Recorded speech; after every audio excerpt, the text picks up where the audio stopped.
Welcome inside episode 622 of the Locked On Senators podcast. I'm Ross Levitan on the outskirts of enemy territory in Winnipeg, Manitoba, alongside Brandon Piller up in the Blue Mountains, and it is the crossover you've all been waiting for.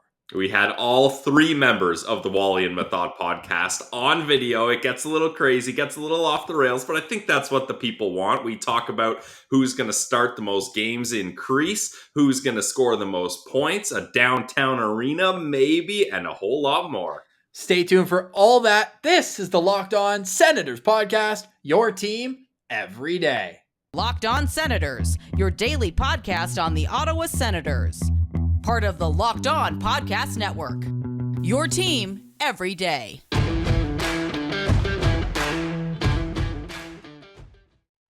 Thank you for making Locked On Senators your first listen on this Monday, August 29th. We are free and available on all platforms, including on YouTube, where the best way you can help the show grow is to like the video by clicking the thumbs up and subscribing to the Locked On Senators channel. I said first listen. Today, we might be your second just because we had to wait to get you the interview you've all been waiting for. We've been asking for it. You've been asking for it. And today, Wally and Methot, both, and Craig, all joining the Locked On Senators podcast. So make sure you're subscribed on YouTube because this time of year especially, we're getting some early drops, Pillsy, especially the night before. It's been a great stretch. And I'm going to go on record as saying today begins a 3 to 4 week stretch of unparalleled success for LOSP. Yeah, my Locked On Senators calendar notes are, it's a long list, that's for sure. Ross is in banking the interviews, and the range we're going through is crazy. And yes, sorry for making you guys wait this long for this episode. Usually we're up earlier. You guys know us. We wake up, we do the pod, we get it out ASAP, but good things happen to those who wait. And you guys are going to love this crossover episode because, it's a lot of fun. There's a reason why they're such a great show. We're a great show. Put us together and we make another great show. So the crossover was a blast, and I see us doing this more often in the future. If you're watching on YouTube, please don't be too hard on the graphic that I put up for the background. Our host, we don't have our own Craig Medaglia, so we can't pull that off when he does. But we do have Craig Medaglia on this show, and Brent, Wallace, and Marc Methot. Before we get to it, Pillsy, you got a quick word, and then we'll just let the fellows take it away.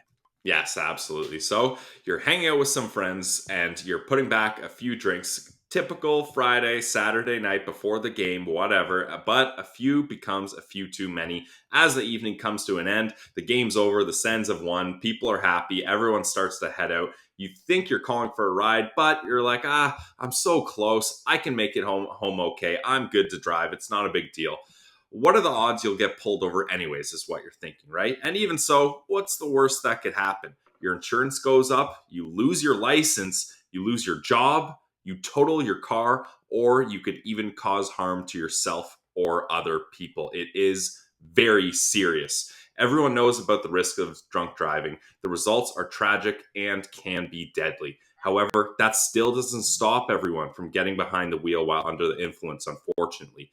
That's why police officers are out there right now looking for impaired drivers on our roads to save lives and keep everyone safe. If you think you're okay to drive after a few drinks, take that second, think again, play it safe, and plan ahead to get a ride. It's so easy. Have a DD, call an Uber, walk home, call a friend. Whatever you need to do to avoid driving while drinking is a better option. It only takes one mistake to change your life, guys, or someone else's life forever. So drive sober or get pulled over.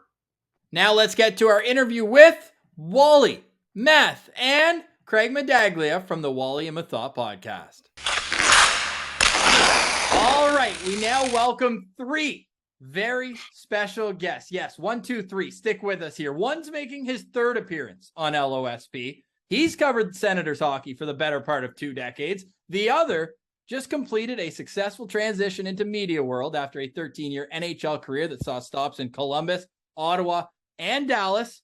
And the third, I think it's his 4th time on the show. My goodness. Producer extraordinaire. We've got Craig Medaglia, Brent, Wallace, and Marc Methot, all from the Wally and Methot podcast. Of course, you can find it wherever you get your podcasts, including on YouTube. Brent, I'm going to start with you because you've been most recently on the show. How are you doing today? I'm fantastic. I We're walked trying the to- dogs for an hour today. It was so good.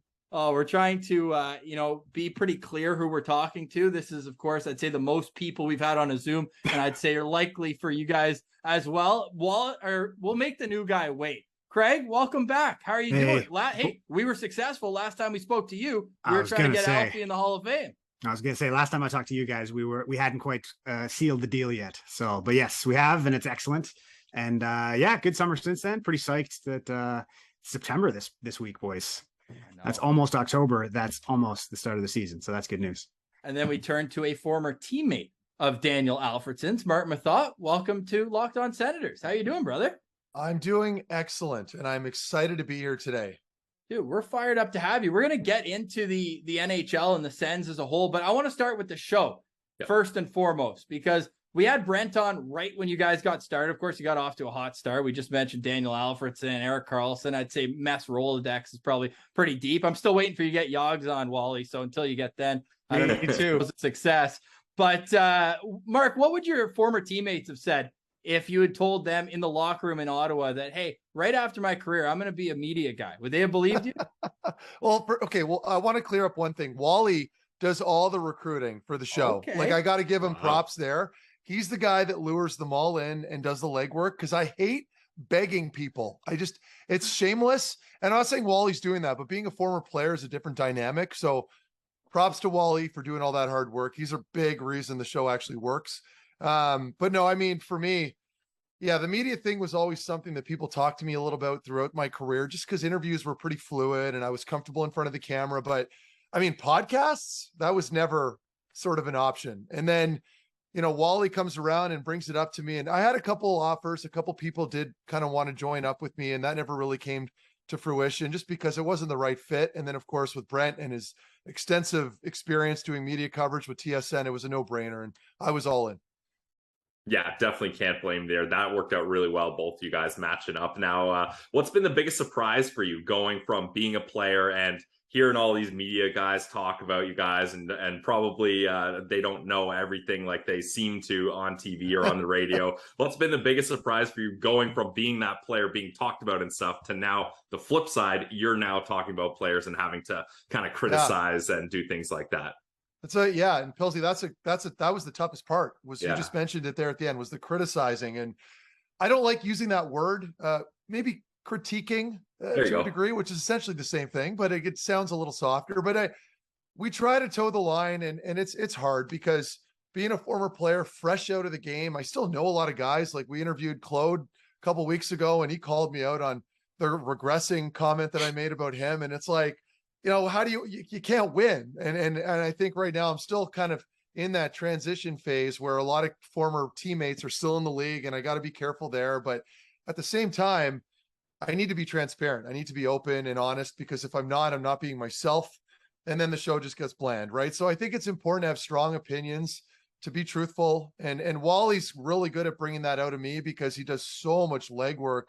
I mean, the preps that I get the night before shows, and he sends me these long emails. He's probably going to have a comment to make here soon, but it looks like he hasn't shaved in a few days. So, like, for me, that's what it's all about. It's just having fun with it. We're obviously not doing this for the money. We just enjoy talking hockey and staying involved in the game. And between Wally and Craig, it was a match made in heaven, at least for me. It's worked out very well. Aww. This is the nicest you've ever been to me. Like, I don't know what's up with Meth, but I like it. It's all positivity on the Locked On Senators podcast. Yeah, we'll turn this around quickly. Just for the record, Meth, you're being way too kind. You've probably lined up 3 guests. So out of 115 shows, you got 3 of them. So I mean, that's pretty similar to our dynamic. If I'm honest, Yeah. I'm kind of on your side, Meth. Ross does all the interviews. He gets it all set up. He's got all the ideas, and I'm just kind of like, okay, hit me. Let's go. But it's tough though, Ross? Like, you have to be willing to hear no. Like, you have to accept that you're going to get turned down. We've actually only got one reply no. Usually the no is just the no answer. Pierre Run said, thanks, but no thanks. I'm good, guys. Cheers. I was like, all right, all good. I mean, I was a producer at TSN Radio, so I was around that Channel 9 building quite a bit. So through the connections I made there, like Craig Button was one of our first guests who kind of gave us a little credibility where we turned from a fan show to actually oh, like maybe these guys actually have a couple connections. And then randomly after the 2020 draft, I sent an email to every team that every kid played for. We were doing this show 5 times a week. The Sens hadn't played in 300 days. I was like, okay, we have to like find different angles. Like on the U.S. 100%. election day, we drafted our team of best senators who were American. Like we were scraping the bottom of the barrel when it came to content. But Philip Daouz's St. John Sea Dogs didn't get back to me. But Mannheim got back to me. They're like, here's Timmy's number. Go get it. Go chat him up. So the luck of the draw sometimes worked. But I want to, this is a chance for Wally to either return a nice easy loft or he's going to smash one down for a return ace. What was the biggest adjustment working with Marc? Because I feel like you've interviewed a lot of athletes, but typically it's one-on-one interviews. Now you're teaming up with one to interview other people. Where's the biggest adjustment there? You can be honest, Wally. I won't be offended. Thanks. I'm not sure that there's an adjustment. Like a lot of people, there's prep work involved, but Meth and I tried not to talk about the show because when we sit down, we wanted to actually be honest and real and raw. Right. So like there isn't much of an adjustment. We just sit down and chat. I shouldn't say there's no editing because Craig will be upset with me, but there isn't a lot of editing involved in the way the two of us chat. We just sit down and start talking. So he's very easy to work with for the most part. For the most part. Yeah. I have my moments.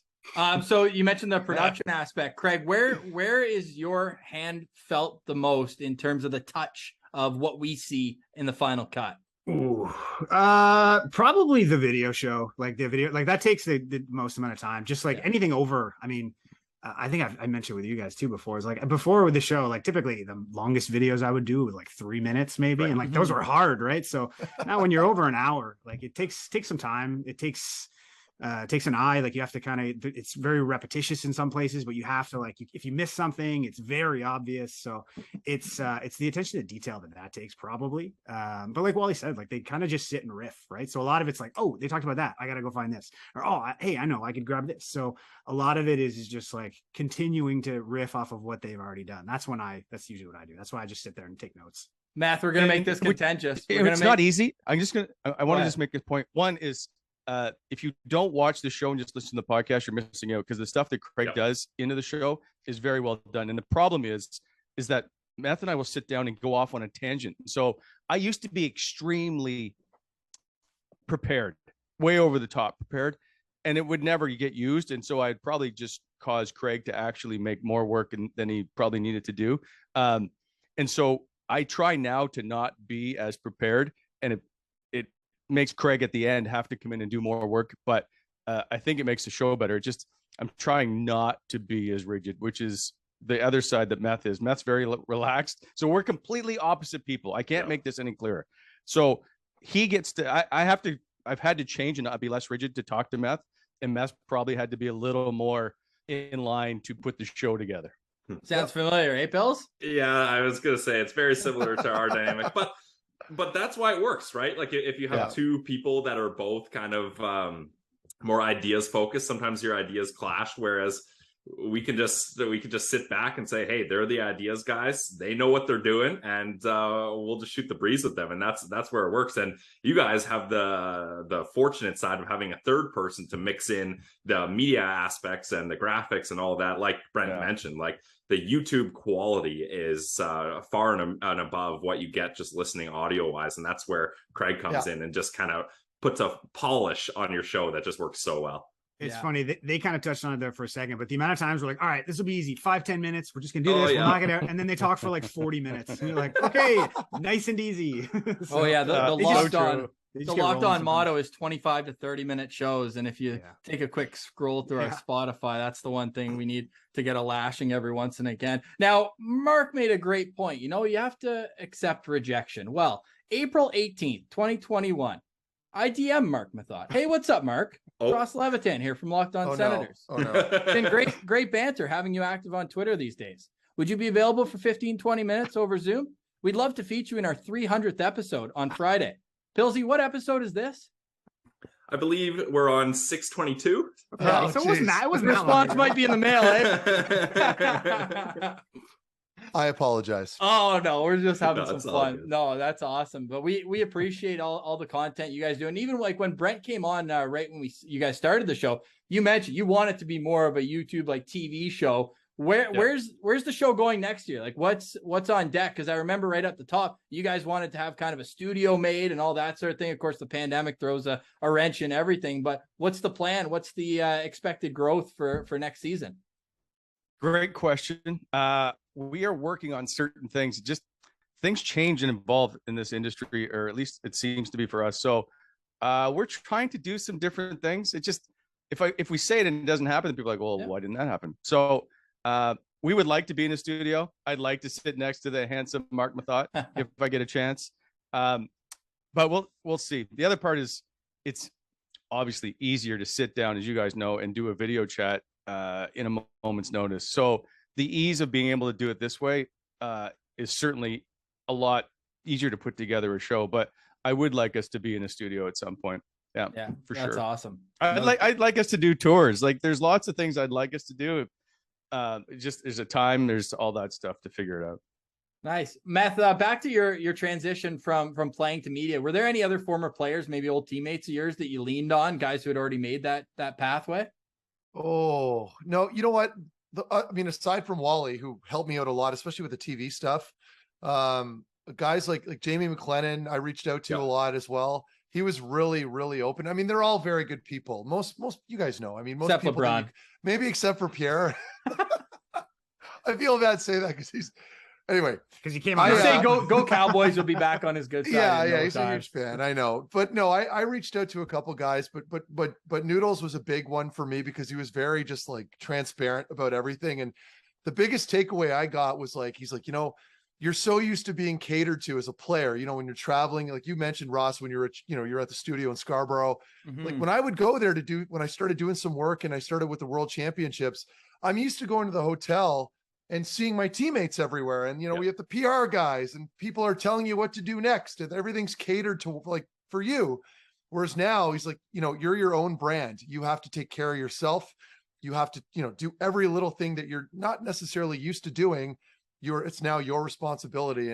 And so I had to really kind of, learn that way. And even just learning how to work, learning how to cover the games and learning how to analyze two games at the same time at the World Championships and then break down both those games whom, you don't know any of the names. You're watching Latvia against, Czechia and Slovakia against Sweden or whatever. And, you're covering these games and you gotta break them down in the same intermission. So it was a crash course for me. And so when I was finally the following season, when I was doing the Sens here this past year, it was a lot easier for me to transition. And then of course the podcast is my bread and butter. I know Wally enjoys it too now, where we can just talk about whatever we want. There are no restrictions. The convenience of going down into my basement and just turning on the computer and firing away is always fun. So yes, we would like to do a studio thing. It's just got to be worth our time and our while. And that's the challenge being in Ottawa, where it's a pretty small market in retrospect to the rest of the league. So we'll have to see where it goes, but for now we're enjoying it. That's awesome. Yeah, we're lucky that the video is an option because we wouldn't have been able to even do this show before. I'm living in Winnipeg right now. He's in Collingwood. Like we're nowhere even close, but that's the beauty of especially with the Twitter world. Like we get the news a minute later than someone who's at the rink. So I think that landscape change has certainly benefited not only us, but lots of people. And certainly before we were on YouTube, Pilsy likes to point out that I did the show in my house coat almost every day. And, you couldn't see me. It was all good. So well, you use Twitter. Like it's free advertising, right? Like what a great platform, even Instagram, but especially Twitter for actual news, right? So it's a great opportunity for a lot of people to get their stuff out there.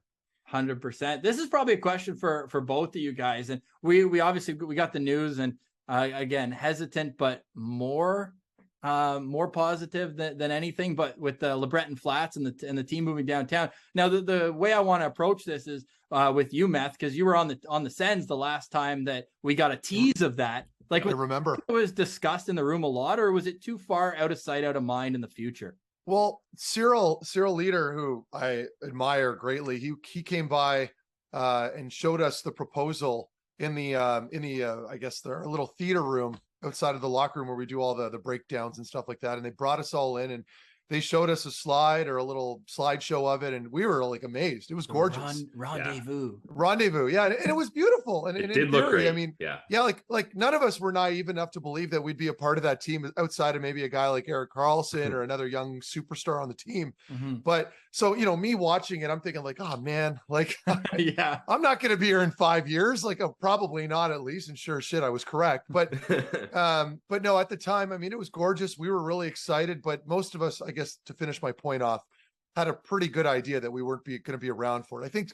I think for me, the only real excitement was, once I have children. At the time I didn't have kids. I'm like, I'll be able to take my kids downtown and enjoy that experience. So hopefully at some point they can figure it out and get this ball moving. Just because you mentioned that, you're not going to remember this at all, but when I was fresh out of high school, my first place was in the Market, and it was the night that DJ Z-Bad was at Junction, I believe. And I see an absolutely inebriated group of men running, and then all of us are walking past, and then 2 minutes later, there's Marc Methot, shoes in hand, running across bare feet down the courtyard, like where Social is, that little court there. But I will say I've never taken my shoes off. I don't know. You might not remember that one. I yelled down. I was like, Meth? You didn't see me here. You yelled out Meth in an alleyway in the Market. I was on the second floor, though. You think Mark is going to turn around? No, you might bring in the wrong people. I was up in my condo. But that just speaks to the time that the guys could have if they could just walk from the rink right downtown. I think. Oh, man. It would invigorate. And I know Wally, I'm sure, has a lot of opinions on it. But for me, it's just having played in those types of markets. Like Dallas was like that. Columbus is a great example because not a huge city. But they've got like this area called the Arena District that is in the surrounding area of Nationwide Arena. And they've got restaurants and bars, and it's just lively. You get the work crowd going in for happy hour after work. And then of course they migrate down to the building after for the game. And it's a louder building, and because of that, of course. And I know what the potential could bring to the city with the team down there. And obviously I'm not an economics major. I know nothing about the business or the process, but I know what it looks like once it's there. And I'm really excited about it. Well, it has to be downtown. Yeah. Like there's no question. It's like, it has to. So that's a no-brainer. Two is and I covered the first announcement, and we weren't even sure that it was going to go to the Rendezvous group, but we knew like, well, if they don't get it, there's no chance the Sens are moving because Eugene's not going to move a team into a building he doesn't own. So we knew that there was some struggles early on with that. And after it got named, we're like, who's paying for it? Then we got the same issue now. We don't know yet who's funding this arena. So we don't know that it's going to be coming to fruition when everybody says it's going to be. Nobody knows who's paying yet. And so until they start signing off on financials, I don't know if it'll get delayed. I don't know when it's going to happen. It'll happen some point with somebody. I don't know who's doing it. I don't know how they're paying for it. But Wally, that was very depressing. We need hope. Hope. I know, but everybody's ignoring this part. They're like, I know, we're going to downtown. I know. Somebody has to write a check to build something. Fair. So, and does this matter? Like the other thing that's coming up, I think in January, is the John Ruddy $1 billion lawsuit claim or whatever. Yeah. Right. I think that's coming. So does that play a part in it? Maybe. I just know that there has to be some stuff happen here before that arena gets downtown. There's no question they have to be downtown. Just a lot. Like it's such a different world. Look at Tampa. Tampa's changed the entire downtown core because the arena's there. They've now built all the hotels up and around it. Like it's beautiful. Edmonton's the same way. There's tons of places because they put the arena downtown of how it changes the landscape. Yep. It'll just change the environment completely. And for people to go, there's no parking. How are we going to get there? Well, in Montreal, you can't park downtown either. No. People seem to be able to find. I hate that. Toronto, same thing. Yeah. I hate it when people say that. It makes there are so many arteries like to just leave the area. Like people need to understand that's not going to be an issue. Take a boat down the Ottawa River. There you go. Exactly. There you go. I've had so many arguments. Go. People like in the West. Well, the people in the West End aren't going to go anymore. I'm like, what do you think about the people in Orleans or in Gatineau, where all those people had to make the drive out? Downtown is central. It needs to be there. Anyway, let's just see who's going to write the check. Well said, Wally. Pilsy or Meth, you said you don't do the show for money. Let's start doing it for money. Let's get the fundraiser going. Let's the go. Marc Methot Arena. Let's go. Yeah. Oh my God. A lot of heads would explode. How's that Meth bill? Yeah. No doubt. Pilsy, you got anything before we move over to today's Sens or what? Yeah, just to kind of keep on the arena talk, if let's say before Brent brought his rain cloud and rained all over our parade and ruined all our optimism, I'll just show myself out. Yeah, let's say there is optimism and someone is fronting the bill. Do you guys think this will have a major impact on free agents? Because like, if you talk to guys around the league, they all say they have their gripes about the arena being in Canada. So does this change enough that it's like, okay, now that's not an issue? This is a much more attractive destination to go to because I can get my family downtown. I can, it's a better option than going all the way to Canada. Well, I'll go first. Go ahead, because you're the player, and we've had this on the show, and you're much more positive. I will say, it will have an impact for sure. But all the older players don't mind it being in Canada, okay, because they've got families. They don't like. That's not necessarily a bad thing. It's the young guys who want to be downtown, without question. But it will play a sure because it's more vibrant. There's a lot more excitement. I just chuckled sometimes because some of the players I've talked to who are older, like, yeah, I love it out here. We're 5 minutes to the rink. Sean Donovan rode his skidoo one time to the arena. Yeah, but that's not happening chummy. downtown. You're talking about chummy right now. That guy could live in the woods And somewhere up Alfie. north. Yeah, I mean, Alfie at the same time. I don't know. Yeah. Like Anyway, for me, it's simple. I mean, if you're on you're not familiar with the city at all. If you're some player from Sweden or somewhere in the United States and you're landing in Ottawa, and then you're getting on the 416, well, you make your way down Hun Club to the 416, I think was the bus route. And then you scoot over to the 417 up towards Canada. It's not the sexiest drive in the world, right? I mean, not that it needs to be. I mean, I live here. It doesn't bother me. But I think for an away player, when that's all you're seeing in January, February, I mean, it's not very pretty, right? Versus perhaps landing, taking the airport parkway down to the canal, driving the bus down the canal to your hotel or whatever. All I'm saying is optics are huge. A new facility is huge. I mean, look at Detroit. I played in the Joe Louis. I mean, for all the history that was there, which made it magical and special, the new Little Caesars Arena or whatever it's called is incredible. And I mean, it draws, yeah, like how much time as a player, even coaches too. I mean, you spend so much time at the rink. So having those new facilities absolutely plays a big part in it. I know what Wally's saying. I'm not disagreeing with you, Wally. I'm just saying, don't ignore that fact. Those young players are the ones you're trying to lure in. True. Those are the ones that are getting those and signed to extensions. Okay. Yeah, exactly. So as we take over the show, Meth, and I apologize. Here's the thing, though. Yeah. You talked about the facilities. It's all about if they had better facilities out in Canada, then that would make a difference in how they lure them. They're not that Your bad. Dressing though. Room, it's close. They did a good. So they built a lounge. Like when I first got to Ottawa, the lounge was it was like an office space cafeteria, like 6 by 10 or something where, maybe 3 or 4 people could fit in there. And they had this small little, there was a small coffee table with 2 like European style chairs that I think Alfie was responsible for bringing in. And so eventually they opened up the back and tore down the wall and they put in a nice lounge with couches and a TV. And now they have a chef. Like they've certainly made the right steps, to kind of accommodate and keep up with the rest of the NHL.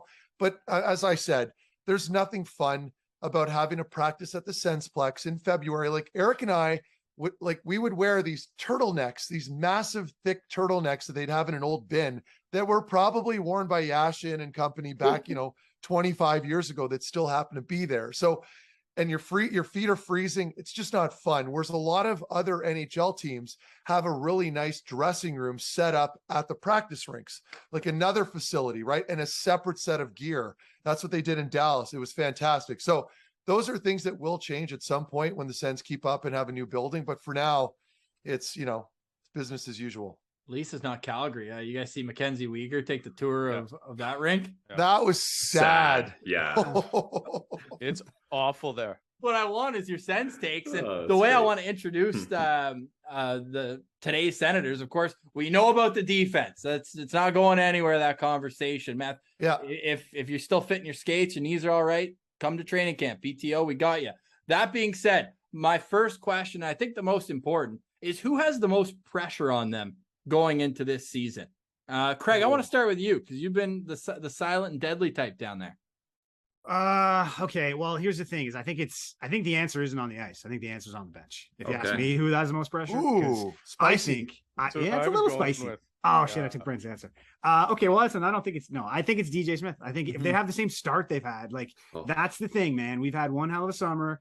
We've signed the guys they wanted, right? Like everything's looking good. You get questions on defense. I'm not totally sold on the goalie tandem yet, boys. I know that might be another hot take. I'm a traditional. I want one guy to take the reins and run with it, and a competent backup. And so whoever wins that job, I hope they start 60, 70 games. That's my hope.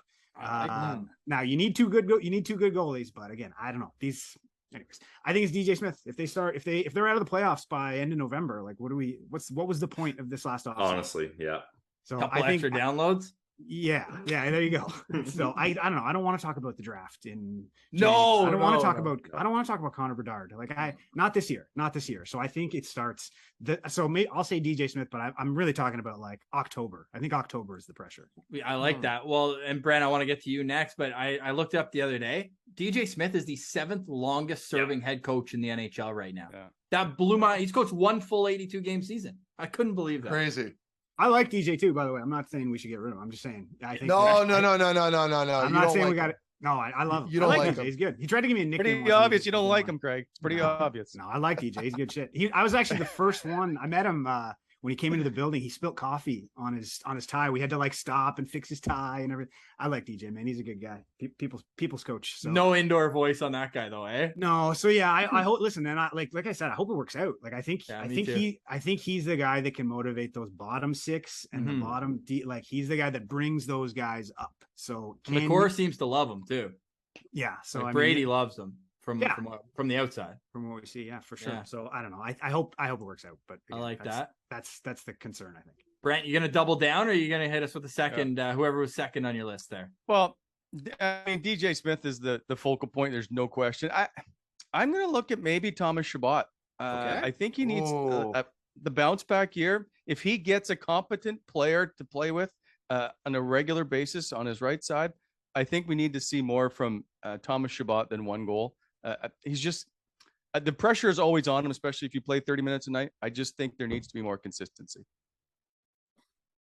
Okay. Meth, how about you? Yeah, that's Thomas was one guy I was going to mention only because it's been an interesting start for him, right? I mean, you go a couple seasons, not a whole lot of success. The team's going through a rebuild, hasn't had a steady partner.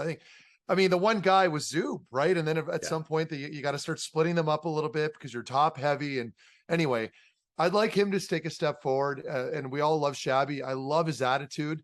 I'd like to see him take a step forward on the power play. I'd like to see him be a little bit more of an offensive threat. I think that'll come with the right partner, though. And then I'm going to go kind of random here. I can nitpick certain players and mention the young guys that are coming in, trying to impress the coaches. But for me, I'm looking at the leadership core. How do you manage this now? The expectation level going into the start of the season where everyone's expecting everybody here to come off to the races hard and fast and competitive. So guys like Brady, Norris, Batherson, Brady will be into his 5th season here, which is crazy to think. So, you're the captain, you're becoming a veteran, a mainstay in the NHL. How do you handle this now? Like, are you going to be complacent? Are you just going to maintain that level? How do you elevate your group? We can bitch about the depth all we want. Obviously, they need another defenseman. The team knows that too. They're trying their best. Everybody's got leverage on them because they know how desperate Ottawa is at this point. So, yeah, I'm going to go with those top guys. I'd like to see Timmy take another step forward. I think we're going to see that with Claude coming in now, a little more veteran leadership, which is a great signing. But I'm looking at your captain, your assistant captains, and what they can do with this group for the start. That's my focus. So are you? I just want to point out though on Shabby, I don't think he's a poor player. In fact, I think the opposite. No, obviously because not. He's so elite that we expect him to be. I'm going to say Norris Trophy contending type player. That's what we expect from Thomas Chabot. So I hold him to a higher standard is my point. And that's why I just think I feel, and I know you guys, Pilsy and Rosser, I feel like you guys would agree. I mean, and we've been talking about this all last season. If he can if the coaching staff can somehow manage to scale back some of that ice time. I mean, it's just, listen, I was a much larger human being than him. So for me to play 25 minutes to 30 minutes a night was just quite frankly impossible. But I mean, I know what it felt like to play over 20 minutes. Any given night when I was playing 21 to 22 minutes with Eric, I was gassed. And you knew that the game the following night, if it was on a back-to-back, like I knew that I was going to be a struggle. I would sit in the cold tub. I would drink as much water as I could. I would do all the right recovery stuff. My legs still felt like dog shit. So my point is, I can only imagine how Shabby felt on a night-to-night basis with all that ice time. So if they could figure out a good D partner for him where you got a really good top four and get him into that like 25-minute range, maybe 24, I think you're going to see a different player. I honestly do, because those little brain farts from fatigue are going to be completely gone. Especially if they're hoping to go to the playoffs, right? Like Exactly. to just finish the regular season and you know you're not going to playoffs, whatever, give Shabby his 30 minutes a night. But if you're planning on making a run, 82-game season, playing around 30 minutes a night, and then the playoffs, like, especially when, kind of like Brent said, like, there's a lot on Thomas Chabot's shoulders because the D core right now is arguably the weakest part of the team. So he's going to have to bear a lot of that weight, but he can't do it that much night in, night out if you're going to go beyond the regular season. It's too much.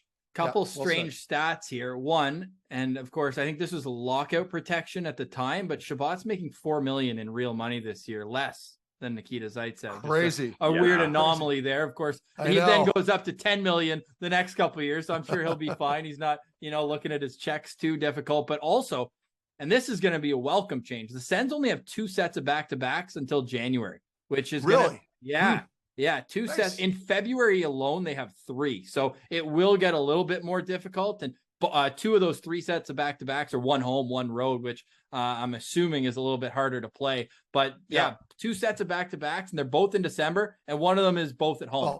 So that puts more emphasis on your start. Like that first 20-game block is going to be so critical. I know I'm stating the obvious, but I mean, it's so easy for that to slip away. You know what I mean? Like, you shed a game here, you're going 500 through 20, and then all of a sudden you're like, oh my God, we have a lot of ground to make up on. And as you just mentioned, Ross, not a favorable schedule. So again, that start is just so critical for this team. 100%. Now, Marc blocked 767 shots in his NHL career, but never played goalie. So I'm going to start with Brent on this one. And then Craig, I know Craig likes having a 1AA goalie. Who starts more games by the end of the season? Brent, is it Cam Talbot or Anton Forsberg? First, when you said blocked, that I thought you were talking. I thought he was going to Twitter. I was like, 700 people. I was like, that's I started. Right. The block train has begun. I don't get it. It's cathartic, isn't it? Yeah. It's nice. I appreciate the pause there. I'm going to say Cam Talbot starts more games by the end of this, but it's what marginal. do you think the split's going to be? I don't think it's a lot. Yeah. Like the days of the 1A goalie that starts 60 games, I think is fading away. I just don't think it's there as much as it used to be. And I don't think you have that in both of those guys, but it'd be interesting to see. I'm going to say that you see Cam Talbot start 50. No, it can't be 55. I'll say 55, but that seems really high. Yeah. Talbot's the type of... Go ahead, Matt. No, I had nothing. I was just going to say it's such a crapshoot at this point, right? Like, like we can make projections, but like, training camp, injuries, who's healthy, and Forsberg finally kind of coming into his own now and potentially his prime. Like that's the gamble there too. You're hoping that, not that they take a huge risk with him here with his deal. It's very favorable, but you don't really know yet what you have. So you've got your insurance policy in Cam Talbot, whom you know what he'll bring to the table. He'll be pretty consistent, and you're hoping that Forsberg at some point will just catch fire and take over that number 1 job. Yeah. You're one Chris Kreider hit away from having why do you got to go there? Why? No. Man, Talbot's a little excitement. He loves playing games. He had 73 starts in 2017. He's a machine. He's a machine. Yeah. But so is Forsberg. Like the guy, apparently I'm not talking to his on ice play, but just off the ice, like from what we've heard from DJ and a lot of the players, he just trains like an absolute maniac. So Matt Sogard told us the same. Yeah. Yeah. And that's huge. Like you get your team's respect. Guys are confident in front of the goaltender because you could play different. Like on some nights when we had when we had a goaltender that was struggling for a little bit and trying to find his game, you're puckered up just a little bit more, like you're more, it's a bit of a distraction. So with these two, this 1-2 punch, I mean, when's the last time they had a duo like this? I mean, I know it's a little premature to assume they're going to be fantastic, but I mean, that's got to be a huge confident booster for this group. Yeah, I was never the biggest Philip Gustafsson guy anyway. So I know. Me neither. Right. I thought he was going to be good, but and I think he still could. I think he still could be, man. Look at the goalies the Sens have now. One's almost 30, one's 35. Yeah. Oh yeah. You're right.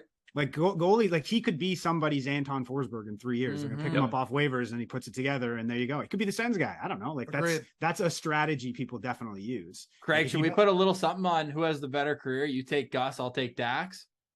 Oh, but I love Joey Decor. I know. I want them head to head. I love it. Pilsy. Ross, are you big on Dax? Oh, he's that my your guy. Oh yeah. Is he? Yeah. He's a He's got great attitude. Amazing attitude, unreal style. The Shifty, his helmet designer is all time. You see his one just recently? Yeah, it's sick. I'm a sucker for a good bucket. He's not a very big man. I know. You know, so he doesn't cover. I mean, look at these other guys. They're mutants. I know. Like they're huge. You know, so I mean, that's his hand doesn't fall asleep though, and he gets stressed. Exactly, and he's he's very athletic, right? Yeah, so those are things that work for him. Confidence. I've never seen it. He's probably one of the most confident goalies I've ever talked to. And it's like that goes so far. Like if you just believe you're the guy. So I think he's got a good career down the line with him. Going back to your original question, about these two guys, I think it's gonna, like Brent said, I think it's gonna be a split one way or the other. Play the hot end. Just whoever's playing well, play them. Like that's the luxury. But and I don't want to get too negative here. When was the last time the Sens didn't have a goalie injury early in the year? Like I think you're why are you guys doing that? But here's I'm gonna get positive. Is they can deal with it a little bit more now with the goalie situation they have, and it gives Sogard an opportunity to be the man in Belleville and then get some NHL games, because I think without Decord in the way and Gus in the way, like he's your guy. So if he isn't shipped off for Chychrun, then I think this is a good year for him, a good opportunity for him before the stakes get too high for him to see some meaningful NHL games with a good team in front of him. So I don't know. That's the goalie situation. I think Forsberg could be the guy for the next couple of years. I'm a little worried that Talbot's starting to get a little long in the tooth, but I don't know. I haven't seen him play enough to know that yet. I think he would benefit from having a reduced game load. I don't think he should play 70 games. No. So I don't know. I think, like Brent said, I think it could go either way. So if you like Talbot a little more, it's him. If you like You should check Cam Talbot's end of the year. His run he had at the end of last season was ridiculous. So was Forsberg's. Was he 13-0-3 or something? Something, yeah, because Minnesota went, I don't know why they felt the need to go out and get Fleury, honestly. I don't know either. That's weird. That's an interesting move. Yeah. And I know people want a little insider info, and these two are your usual spot for that, breaking the Chychrun deal, not dead a couple weeks ago. Wally and Methot, you can find them on Twitter and of course on YouTube, but if you're following us, you obviously already follow them. All I'm saying, and Seattle has Martin Jones, Seattle has Philip Grubauer, and Seattle has Chris Drieger, who I know is out for the start of the year, but Joey Decord is not waiver exempt anymore. And I have heard whispers that if he's on waivers, he could be back in the nation's capital. Maybe not as an NHL goalie, and things changed, and it was a little bit of time ago, but I think that would be a fun reunion. Obviously, I'm a bit biased of that means. Pills, you got anything else for these fellas? We appreciate your time, though, guys. It's been fun. Yeah.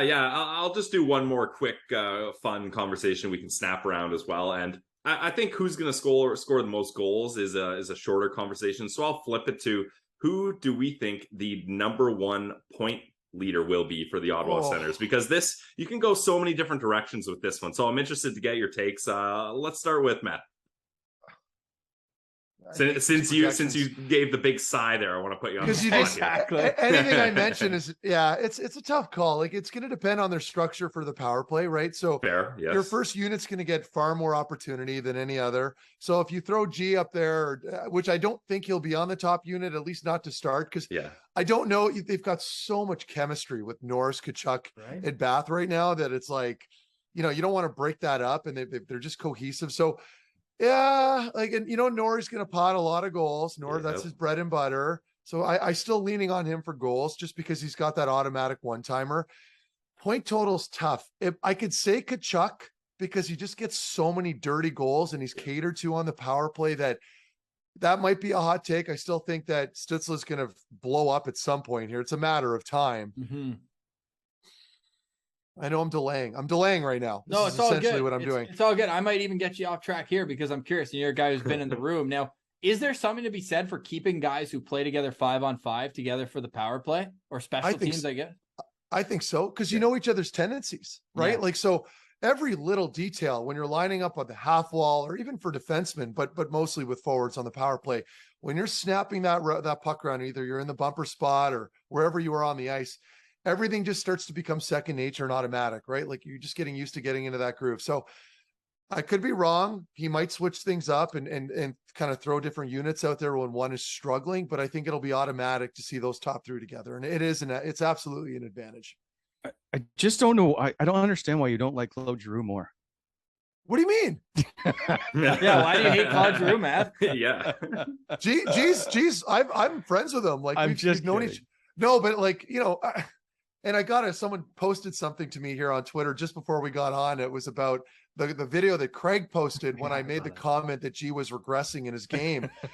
That wasn't me directly saying G himself is it was more of a comment towards players in their mid-30s that are still playing in the National Hockey League. I mean, you're not going to see 100-point season. It's just not going to happen. I mean, you get older, you get a little slower, so you're having to use your mind a little bit more. I love him. He works really hard. I've got a great deal of respect for him. I still think he'll probably be on that second unit, unless the top unit struggles and whatnot. Okay, you've had your time to buffer. What's your answer, though? Well, on the way there, I'll give him one more second because a friend of both of our shows, Ian Mendez, just had a great article that came out today with Tony Greco and his relationship with Claude Giroux. Do you think this is a little bit of a shot at you, Meth? Giroux's quote in the headline here? A lot of people say I'm a little too old. I'm on the way down, but you know what? Oh yeah, I like hearing that stuff. Hey, I've contributed to that for sure. I'm sure there have been others. Feed the flames. And I mean that's my job. Like I can sit here and I can fluff you, or I'm going to be honest, and I'm going to be honest. True. So I think it's a true statement what you said. That's like, fair. It's not getting 100 points anymore. Let's put it that way. I know it'll rattle some people, but I'm not suggesting he's a bad pickup or a bad trade. No. Like he's a fantastic pickup. You're getting a perennial all-star who happens to be from here and will be hyper motivated, which I know what that's like. It's not hard to get up for a game in Ottawa when you're from here, right? You're playing in front of family, you're playing in front of friends. I think he's going to have a very productive season, you know, barring injury and whatnot. So I want to clear the air there. I'm not a hater. I'm just going to go with Brady for points, just for fun. Okay. It's a hot take, but I still think he's a guy that's going to consistently put up numbers. Yeah, that's cool. Brent, what about you? Claude Giroux. No, I'm just kidding. I think it's Tim Stützle. I think he gets the opportunity to see. I hope you're right. And but Brady's the easy choice, right? I think the last 2 or 3 years he's led the team in scoring. But I just get the feeling that perhaps Tim Stützle, with those two guys on his wing, of being able to give over if this is how it all plays out. If he gets Alex DeBrincat on his wing, who's a 40 goal scorer, that's a lot of points you can set up guys on. So I'll go Timmy. Craig?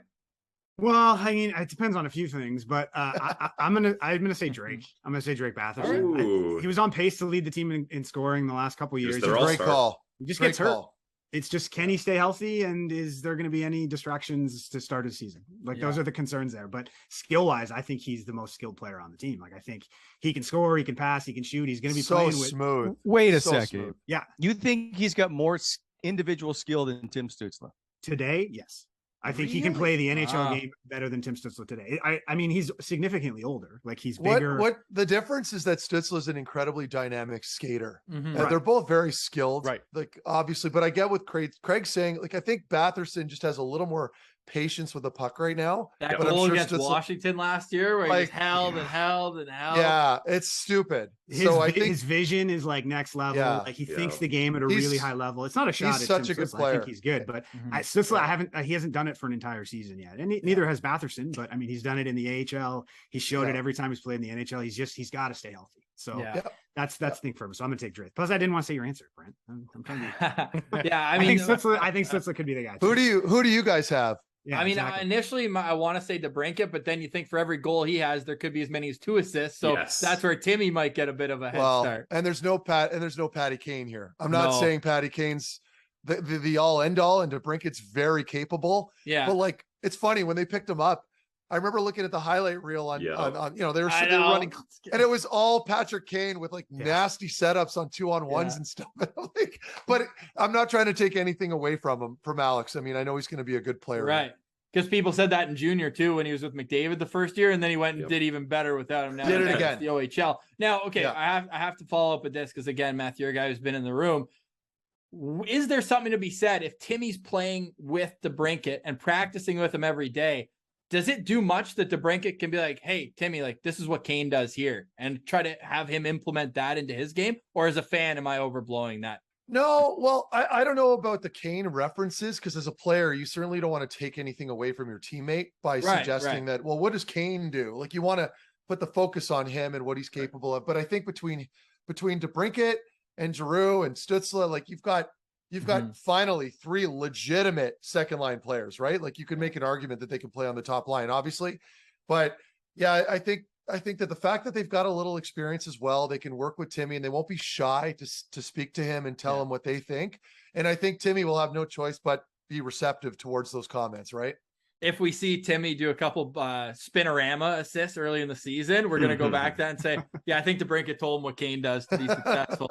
Fellas, we can't thank you enough. Of course, everyone already follows you on Twitter at Wally and Methot, on Instagram, Wham Show. And if you're not blocked by Marc Methot, you probably follow him as well.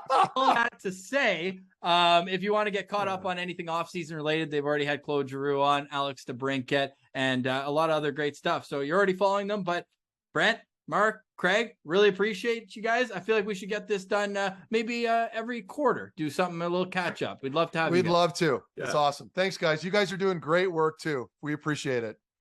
Stick taps to the fellas for joining us. Great conversation with them. We know you're already following the Wally and Methot Show, so we'll leave it at that. Quick note before we go: Tomas Hamara has been announced as a new signing for the Kitchener Rangers. So, Pillsy, he'll be playing up in your neck of the woods. For the wrong team. I'm a Golf Storm guy through and through, but as we talked about in earlier episodes, and definitely check out our Philip Nordberg and Thomas Hamara debate that we have. See which side you're on that argument. But both of us agreed, Ross, the best option would be for Hamara to come over to North America. So unfortunately, he's going to have to live in Kitchener. He's going to have to play for the Rangers. That's tough, but it's good he's in the OHL, because I think that's going to add a lot of new North American type skills to his game.